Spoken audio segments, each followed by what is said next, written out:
Well then, another year has come to a close, and looking back on it, there were some great games, 35 of which we got to experience together on this channel. So before we really get into 2018, let's look back at the best games of 2017. Now then, to qualify for the list, a game must have been played on this channel within the last year, and have come out or been in a state of early access in 2017. In addition, any game that made the list last year cannot make the list again, if only for variety's sake. Final point, I released a game, Dodge Master, on Steam in 2017, and will not consider it for the list whatsoever, so as to be able to look at all of the contenders from an unbiased perspective. So without further ado, let's take a look at the top 10 games of 2017.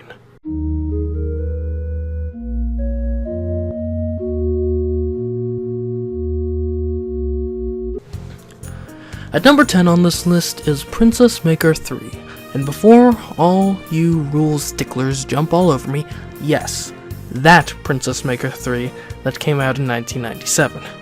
But I will say its official release to the English-speaking world was 20 years later in 2017, so it technically qualifies. I mean, if a game was Japan exclusive for a year before coming to the rest of the world, I wouldn't disqualify it from the list that year just because it technically came out last year, so take that logic to the extreme, and Princess Maker 3 is a totally legitimate entry on this list. Ha ha ha ha ha ha. Anyway, let's talk about the actual game. Princess Maker 3 is the third entry in the Princess Maker series of life simulation games, wherein you raise a daughter from age 10 to adulthood, and hope she grows up to actually amount to something in life. Now, you aren't in Princess Maker 3 for the challenge. The only real challenge is in the point-and-click adventure game sense of guessing which specific stats the designer had in mind when making the princess ending, for example. I mean, you could just look it up, but at that point you might as well just edit a spreadsheet in one monitor while reading a fairly repetitive manga in the other. Now, in my opinion, the main draw of Princess Maker 3 is the story, or rather the tale you tell yourself about your daughter's hardships and successes that shape her into the woman she ultimately becomes. There's a certain sense of accomplishment to be had when your daughter is shown competence at a job she was once useless at, and perhaps that is the real appeal of Princess Maker 3, the inherent joy of watching and guiding something or someone in their developments.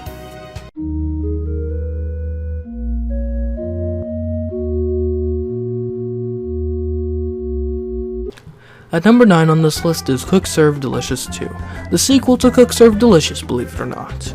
And just like the original, there's still that frantic pace of fulfilling orders for all sorts of cuisines as quickly as you can. The new additions include the ability to customize your restaurant, a new mechanic that allows you to pre-cook parts of some dishes, and a new campaign that throws you into the kitchens of all sorts of restaurants specializing in all sorts of foods, which constantly pushes you out of your comfort zone as you're forced to cook dishes you may have never even looked at. Overall, a fun sequel that does just enough to differentiate itself from the original.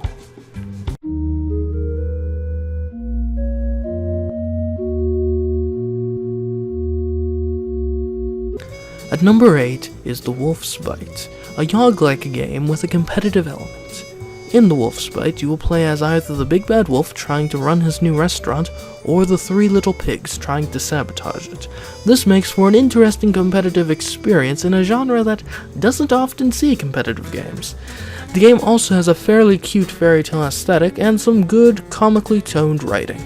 The scenarios are entertaining, bringing in some famous fairy tale characters, and even involve some minor logic puzzles, where you have to weigh the potential pros and cons of the decisions you make in an attempt to further your goals.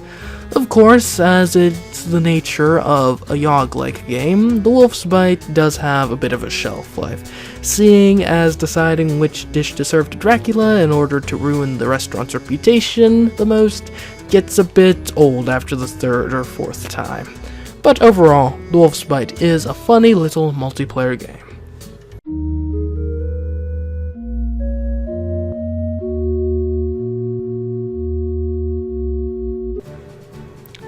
At number 7 is Heart of Crown PC, a computer version of the deck building game Heart of Crown.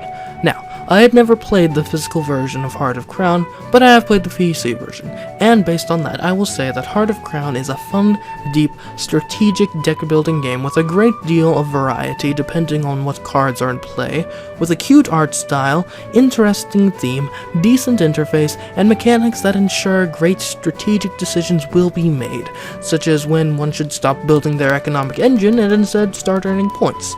So yeah, I'd recommend Heart of Crown PC.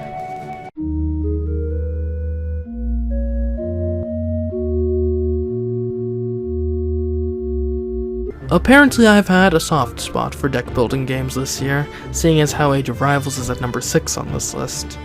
In Age of Rivals, you take a somewhat customized deck with you against another player for a clash of civilizations, in which there will be war, culture, trading, economic growth, and in the end an epic final clash. And the thing I love about Age of Rivals is how many facets there are to the strategy of it. Do you focus on cultural or religious buildings, hoping to stockpile as many points as you can? Perhaps you build a great army to burn your opponent's city to the ground, dashing their hopes of getting much of any points. And all the while, you must balance the economic side of things, for as we all know, no army nor monument was erected without a productive citizenry behind it. These are all compelling questions you must answer in Age of Rivals.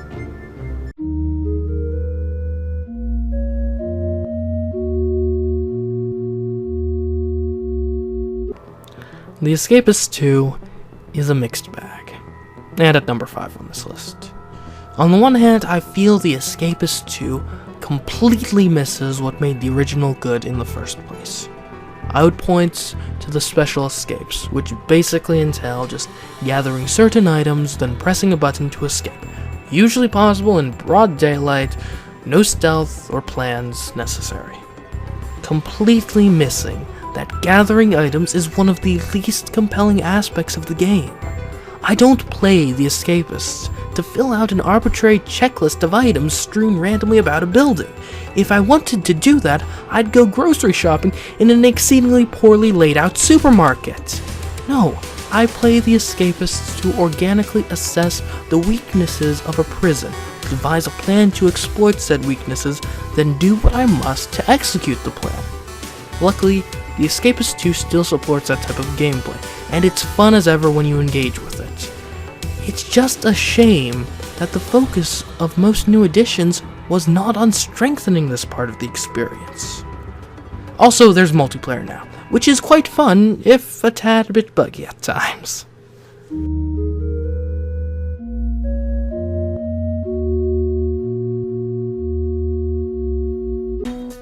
You know, I have quite a fondness for miniature golf, so one would think I might like a game about miniature golf, and one would be right in that assessment, as evidenced by Infinite Minigolf being at number 4 on this list.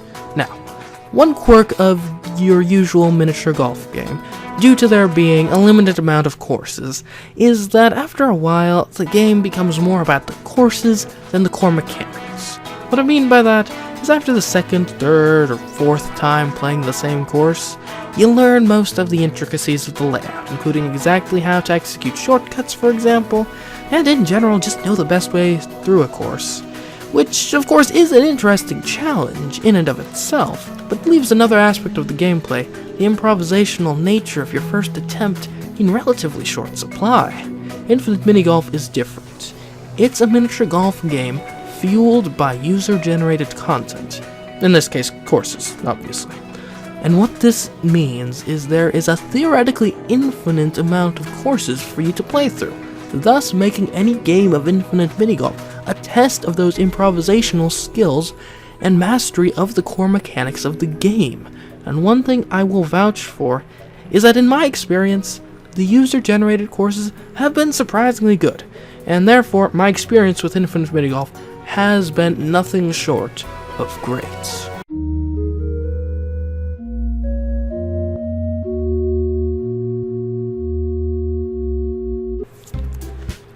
DokiDoki Literature Club is a tough game to talk about. But seeing as it's number 3 on this list, I suppose I must. I'll just start off by saying, with 100% honesty, to everyone, I don't usually play these types of games. And yet, while I wouldn't describe DokiDoki Literature Club as fun, it was most certainly one of the best games I played this year. It's the sort of game that you have to go into blind to truly experience it, and I would recommend you do so. With the qualifying statement that the game gives itself a content advisory, and you should definitely take that advisory seriously. However, if that doesn't bother you, it's free on Steam, so check it out.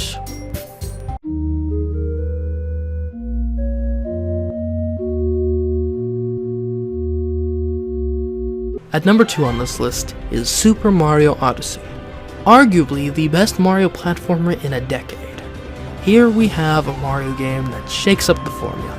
It's not stars or flagpoles we're after, it's moons. Now, it may not sound like much, and yes, strictly speaking, technically the moons aren't necessarily much different from stars, but a 3D Mario platformer has never had more than 120-ish stars. 240 if you count the green stars from Galaxy 2. Whereas, Super Mario Odyssey has several hundred moons hidden in all sorts of places. This game is equal parts exploration and just plain fun platforming, made even better by the fact that Mario's movement has perhaps never been as free and quite simply fun to utilize. On top of that, Super Mario Odyssey is truly a game for everyone in a way that few other games can claim. I've enjoyed my experience with it, cashing in on acquired skill from previous Mario games to fully take advantage of all the movement options. My mother has played and enjoyed the game, and even my 4-year-old brother has been playing the game, granted a bit less competently, but having no less fun. And if there's one word to summarize Super Mario Odyssey, that is it. Fun. Plain, simple, fun.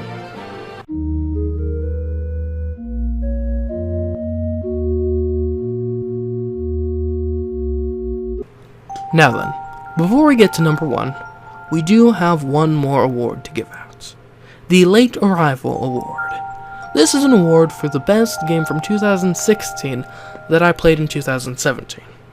It seemed unjust that a great game should be denied recognition just because I got around to it a bit late. So, without further ado, the winner of the 2017 Late Arrival Award is One Shot, a game whose gameplay most closely resembles a point-and-click adventure game, with some truly inventive puzzles, an intriguing story, and a cast of characters with excellent personality. That is all I will say about One Shot, as it is best experienced blind. Now, on to number 1.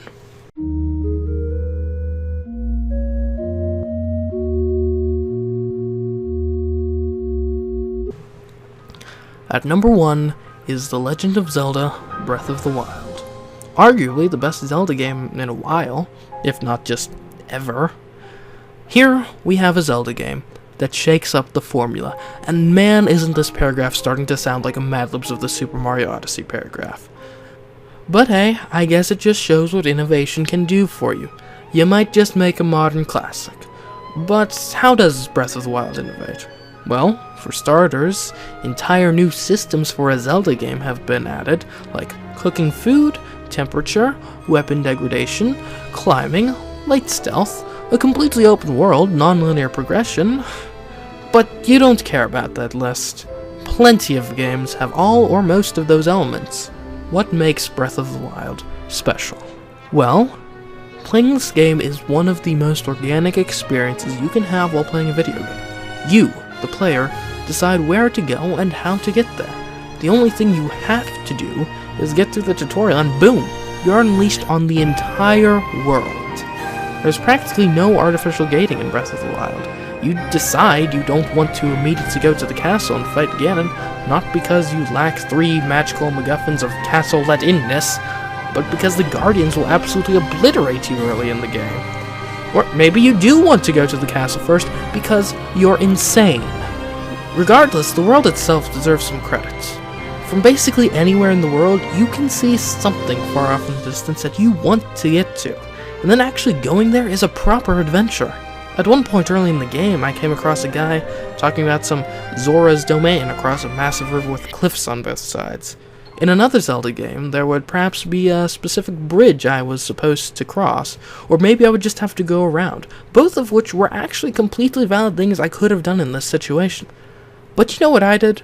I took out my paraglider, glided across the river, clinged to the side of the opposite cliff, and climbed up. And ultimately, that's Breath of the Wild. I found out about the location of Zora's domain. I decided I wanted to go there, and I decided that the most expedient way to get there would be gliding over a massive river. This game promotes player freedom with nearly every design decision, allows you to carve out your own self-directed adventure, and will almost certainly be remembered as the best game of 2017.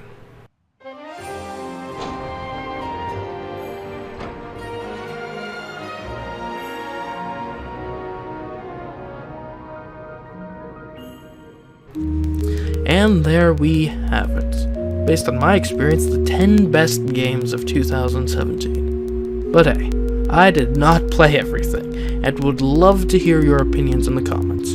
Perhaps we can find some candidates for the 2018 Late Arrival Award.